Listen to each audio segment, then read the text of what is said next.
So before we really get started here, something I wanted to show over here in Death Mountain. First off, yes, this is a save state I was using for practicing Ganon, and it is actually where some of the outtakes in the last video came from. I was using the footage to try and figure something out against Ganon that I just wasn't seeing mid-fight. Unfortunately, I don't think it really helped much. Some of those were actually legitimate runs through the dungeon, though, so the RNG is just pretty weird. I guess the arrows and rupees that I was using and collecting just kept averaging out. That's really weird. Anyway, the major thing that I wanted to show is right up here. Another strategy I was given for fighting Ganon. I've never actually had full success with this, but it feels like this could go somewhere, and that's hiding over here in the lower right and just stabbing wildly. It's like you can kind of stun lock him for a while, but then he gets out of it. And then, yeah, problems begin. So, it makes it feel like maybe there's something that can be done there. Maybe it's a timing thing, or else he's just more likely to spawn there, and that's why I kept stun locking him. If anyone can make any more sense of this, I'd be interested to know. But anyway...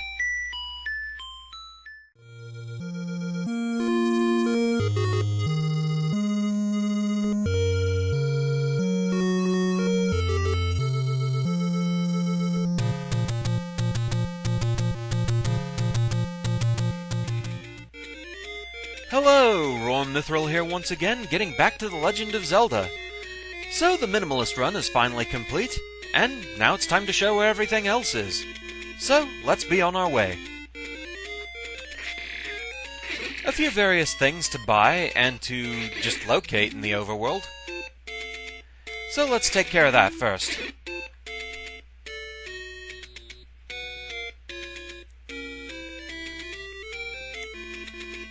First order of business is up around here somewhere.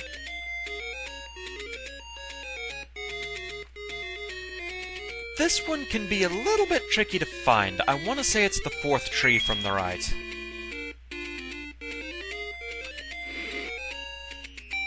Okay, it was the fifth. Good thing I tried burning both of them. Take any one you want. Gee, I wonder.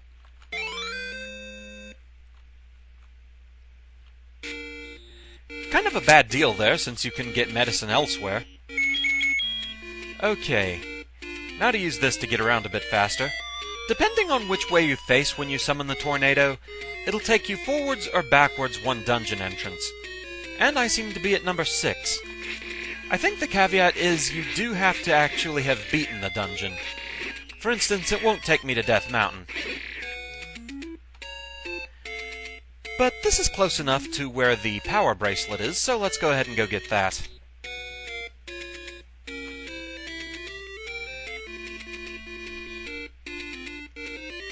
Similar to Like-Likes, I have been told actually that you can't get anything from defeating Armos.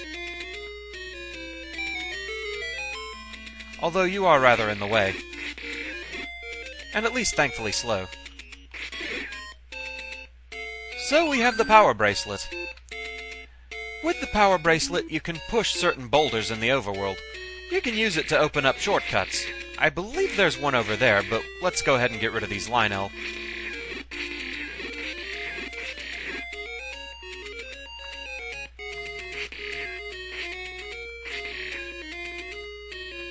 I'd rather not use arrows because I want to hang on to my rupees. There are some expensive things to buy.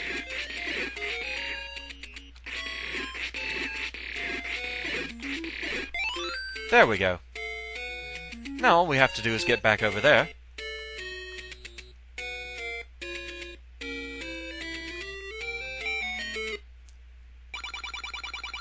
Take any road you want. These staircases, they all lead to different locations. It's hard to remember where exactly they go, though. But if you can figure them out, they can be quite useful. Anyway, to get back to where I was going, let's go ahead and warp ahead one dungeon. To the entrance to number 7. This is fairly close to where I want it to be.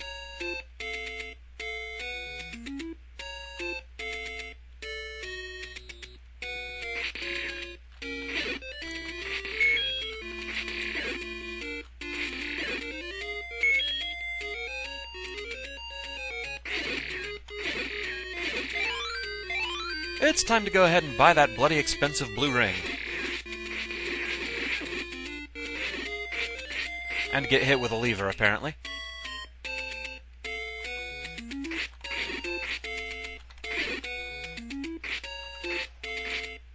Oh, let's just get you out of the way. Coming through. Boy, this is really expensive. It certainly is, but it's definitely well worth it. With that, we get the blue ring. I can wait as long as you can. And thus, we get a lovely new coloration. With this, attacks only do half as much damage. I've been told that the rings actually stack, perhaps, and that the red ring by itself doesn't necessarily protect you up to a quarter of damage by itself, so may as well get both of them. Kind of interesting to note that thanks to palette limitations, Zelda's coloration depends on which ring you're wearing at the time.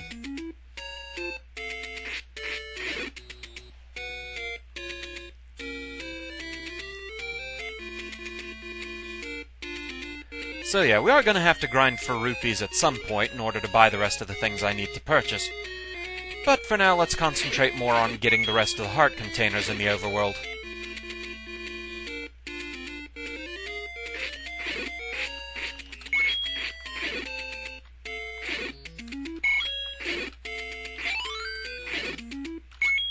Blue Tektites, Tektites. Yeah, I think I kind of slipped over the pronunciation of that. They seem to be very happy to drop rupees. Okay, let's trade in 1 rupee for 5. There we go. And in fact, let's just leave it on that for the moment. Just so I don't accidentally summon another tornado. I hate it when that happens. Though now I think we need bombs.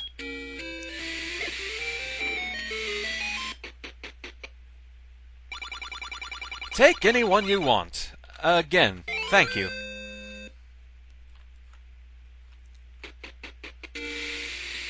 So that's 2 down. There are actually 5 heart containers hidden in the overworld.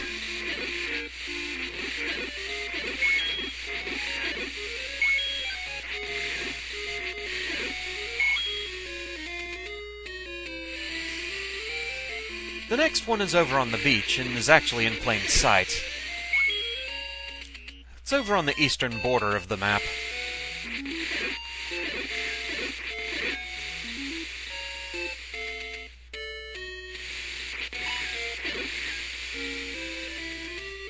We're getting pretty close to it. Bomb refill, lovely. There it is. You actually do need the stepladder to get this one. For some reason they have more of those piers here, but nothing on them.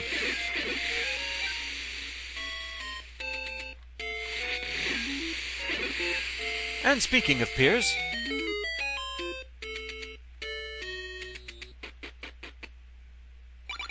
take any one you want.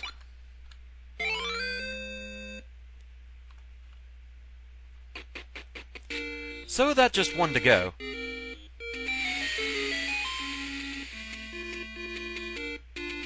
Now, if I can just remember where that one is. I think I know.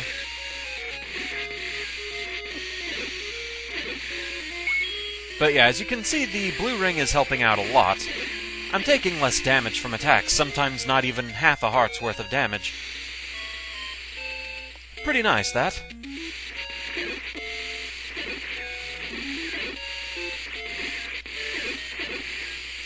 Okay, yeah, I think I'm pretty close, but something else I may as well get while I'm here.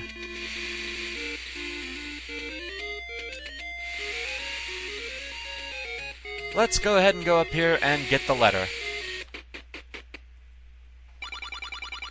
Show this to the old woman. We'll demonstrate this soon enough.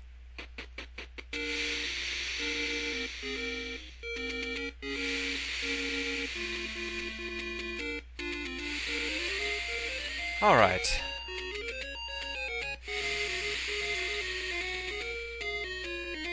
I believe the last one's in here.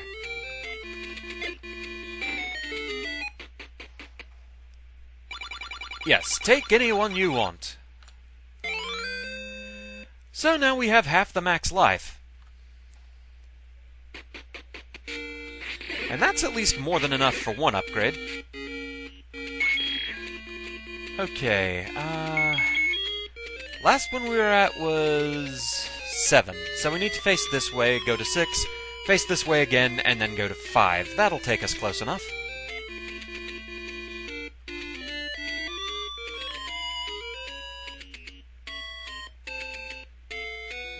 Okay, Dungeon 5 entrance.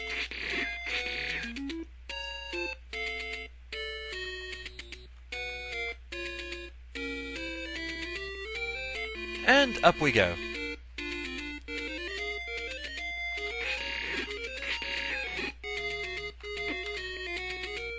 Yeah, even a Zola can't get half a heart off of me. Rather nice, that.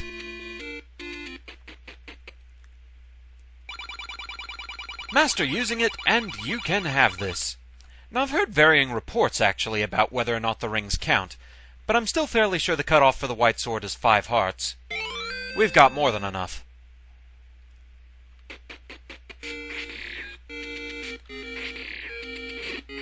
Not sure if it's twice the damage it does exactly, but it definitely is an upgrade. Wonder if I can take Zola down with this thing. Well, if I could catch it. There we go. So, with that, I'm gonna need to grind for some rupees, so back momentarily. And hey, as long as I'm grinding for rupees, I may as well make the trip worth my while and get the rest of the heart containers. We know where the other 8 are.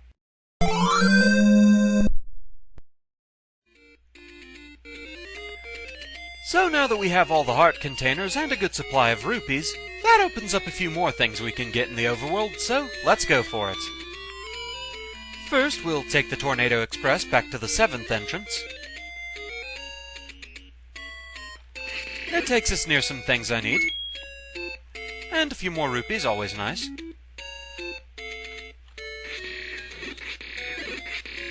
Yeah, I got close to the max, but that's just not enough. Okay, so maybe it is. But shinies!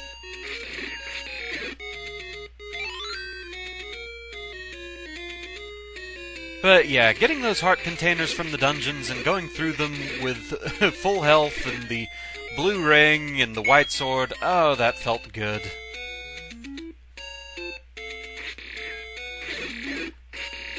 Sweet overstocked revenge. Okay. Hello? Magic old lady?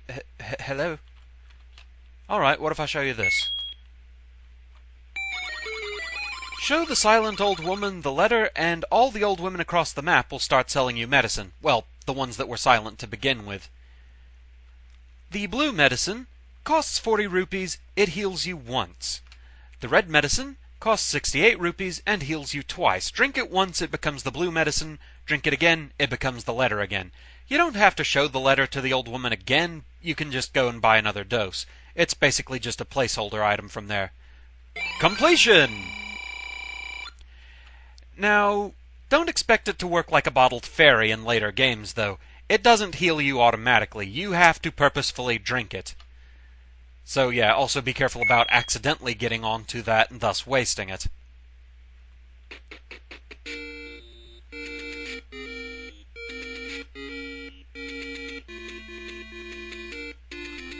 But drinking it will fully refill your health, all the way to max even from 1 heart, so it's quite a nice thing.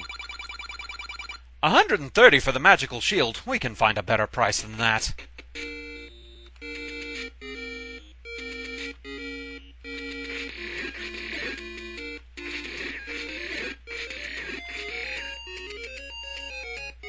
Come on.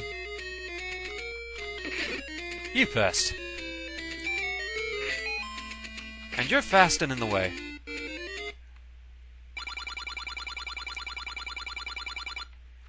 Been there, done that, getting it again anyway. The food item does serve a secondary purpose. We'll see if I can demonstrate it here.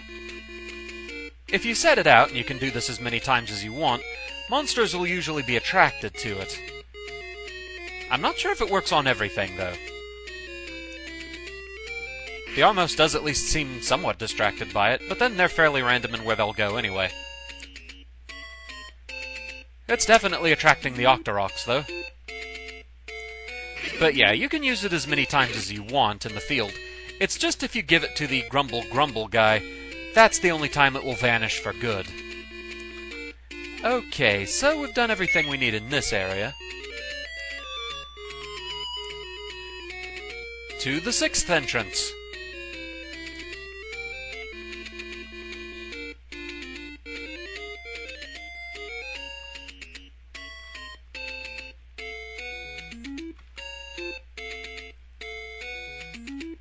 Let's get you out of my way first.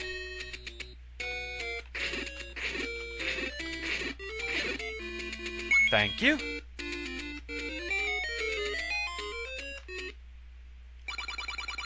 Master using it, and you can have this. Yeah, we've got plenty of health. And so we have the final sword upgrade, the magical sword. Well, Genie took 5 hits to kill before. How about now? Lovely. So with that, pretty much just one more thing to get in the overworld. It's a little bit of a trek, but worth it for the price reduction.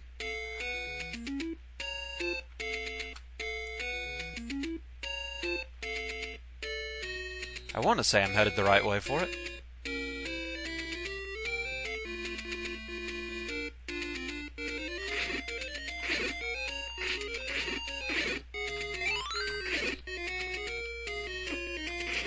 If all these guys will just get out of my way.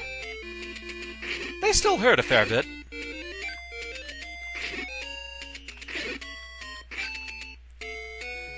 I think it's up there.